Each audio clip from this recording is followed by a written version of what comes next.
I was thinking maybe Hammam is going to be maybe second or third. Bro, Daniel first, Jake second, Robert third. Bro, I thought people would watch and be a bit soft. It's a non-Muslim audience. Bro, no one's buying it. No one's buying it. You know, he got a bit emotional. He was going to cry, yeah? I thought maybe there might be some people there who were emotional. Yeah. No, but people thought, what a wimp. What? He's a little boy. A coward. Yeah, he's a coward. That's what he is. So pusillanimous. Exactly. And nobody bought it. You was right at the bottom. Okay, that's what he deserved, which is the Hammam. Do you want to speak with confidence like these amazing personalities? Every single one of these amazing speakers have taken the same program with Brother Muhammad Arshad. Muhammad Arshad has helped develop all of us. It's extremely beneficial to do this course. Definitely recommend this course. To access the free, life-changing training now. Assalamu alaikum wa rahmatullahi wa barakatuh, brothers and sisters and dear friends. So this is another reaction video to one other part of the debate that happened today between Brother Daniel, Jake, Robert and Rashid Hammam, yeah? So we're going to watch this inshallah, and this is the crux of the matter when it comes to the Trinity and why people in the millions in the West have left Christianity. This is the crux of the matter, and I believe if Patrick's watching this, I think when he invites you to the table of the Christian and a Jew, this should be the main fundamental thing, because this is what people are lacking. This is the crux of the matter. So let's watch it inshallah, where Daniel here made a very valid point. Consistent theology. Sunnis and Shias, they all agree on monotheism. God is one. He is not like anything. They agree on the Quran. Yeah, there can be some theological differences and nuances between different schools, but there's not the same kind of disparity or variance between Christian sects and this idea of the Trinity, which frankly no one can understand. Like, what does it mean to be three in one? Let me respond to that. Let me respond to that. My brother is mentioning divisions between Catholics and Protestants. If I go back, there are divisions among the the disciples of Muhammad, the Sahaba themselves. They killed each other. Okay, one He second. couldn't defend himself, could he? Look, he couldn't, yeah? So this is what Rashid Hammam doesn't understand, okay? Yes. That's why his arguments belong to the Hammam, which is the toilet, yeah? No, I'll tell you why. Listen.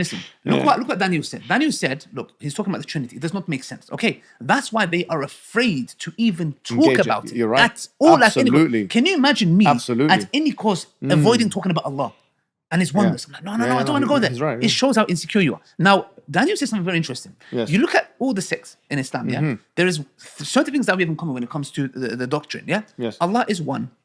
The Prophet ﷺ is the final messenger. That's right. The Quran is the final kitab. That's right. You're equating that with the Sahaba that fought each other. Did they fight each other on Tawheed?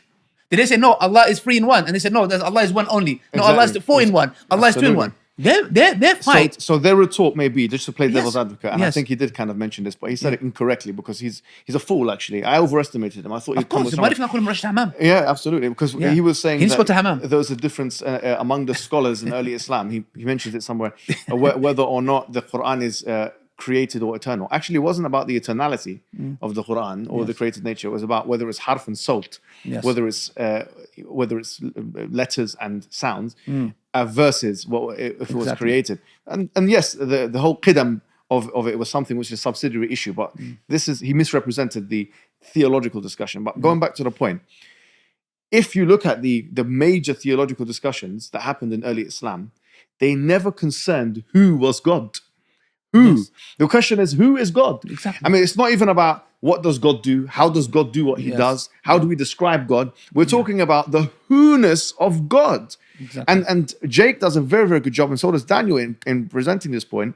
But the fact is, and Jake mentioned this, it took them up until the 4th century to crystallize the co-equality and co-eternality of the 3 persons of the Trinity. Exactly. And that, if it was self-evident, why did it take that long? They couldn't respond. And you can see here Rashid Hammam, when he was particularly Hammam. whatever his name is, when he was asked about that question, he went straight to the Muslims fighting in the early days. What's that got to do with the Trinity here? Exactly. Why are you running away? This is cowardice. You can see the coward. He is a coward. Yes. He is an absolute coward. Why don't you face the main thing about your religion? One of the differences between Islam and Christianity is the Trinity. Exactly. One of the biggest differences. Of course. And the moment it's mentioned, you run away. Exactly. You are a coward. That means you know deep down you can't defend your position. Exactly. Wallahi, that's what that means. It means deep down you can't defend that position. You are a coward. They're both cowards. As soon as the Trinity comes up, which is the main difference, and in fact, that does have creedal disproven implications. That one does have it. Yeah. If you disprove the Trinity, you disprove of all of Christianity. Exactly. That one does have it. And yes, exactly. And another point which we need to mention as well is that you need to understand the rhetoric that they're coming with, which I was shocked that how it backfired on them, because they were coming with this whole rhetoric of Islam is violent inherently and da.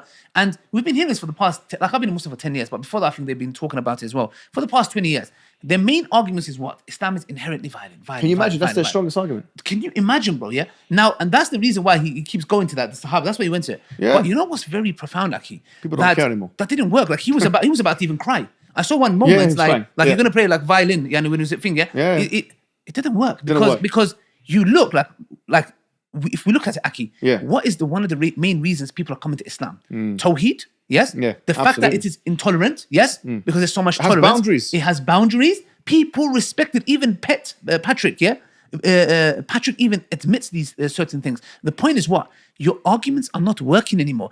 Islam being inherently violent, which is false, but let's go with the argument's sake. How does that make Islam false? Yeah. How does it make Islam false? All these efforts you put in, the ex-Muslims, the Christians, the hate preachers, the Zionists, all of them together, Islam is this, Islam is that, for 10 years. And imagine after that 10 years, imagine you're going to war and you're going with one specific weapon. And your strongest argument. Your strongest argument. And guess what? People are coming to Islam for that very reason. And for that, bro, you can't, bro. This is, to me, it increases my faith in Islam, because it's like you were attacking Islam with this one weapon. Now that weapon is a reason why people come into Islam. And to me, to see this guy crumble, cry, this happened, this story, this kind of, it wasn't winning. It wasn't working. I can do the same. When I came to Islam, how I was disowned, my family, all this kind of stuff. Bro, I don't need to, man. I don't need to talk about that. Let's talk about Tawheed. So you can see the moment we speak and the moment the brothers spoke about Tawheed and Trinity, they were terrified. And what would they keep going back to? Islam is inherently violent. That is the only thing they have, and it is not working anymore. It's gone blunt. It's gone blunt. And let's look at the polls. Let's look at the polls. He's right. I look at the poll that they done, not from us. It's not from us. It's not. I didn't conduct that. I didn't conduct that. Patrick conducted that one. Exactly. I think Patrick conducted that one. I was thinking maybe Hammam is going to be maybe second or third. Bro, Daniel first, Jake second, Robert third. Bro, I thought people would watch and be a bit soft. It's a non-Muslim audience. Bro, no one's buying it. No one's buying it. You know, he got a bit emotional. He was going to cry, I thought maybe there might be some people there who were emotional. No, but people thought, what a wimp. What? It's a little boy. A coward. Yeah, he's a coward. That's what he is. So exactly. And nobody bought it. You was right at the bottom. Okay, that's what he deserved, which is the Hammam. Okay, right at the bottom. So all I'm going to say is I'm going to flush this argument for Rashid Hammam because he's in the toilet. I mean, that's it. And I believe, Patrick, if you invite hijab, the focal point of the discussion at hand should be Tawheed. We are proud of our religion. We listen. We don't sugarcoat. We don't follow the scriptures under the bus. We don't follow prophets under the bus. To us, it's Tawheed. It's not fables, is it? No, we wouldn't call our books fables. Never. And guess what? The fact that we are like that, this is why people are flocking to Islam. Alhamdulillah. Okay, and that's what we're going to say from Muhammad Hijab, Ali Dawa to Rashid Hammam. Inshallah. Assalamu alaikum wa rahmatullahi wa barakatuh.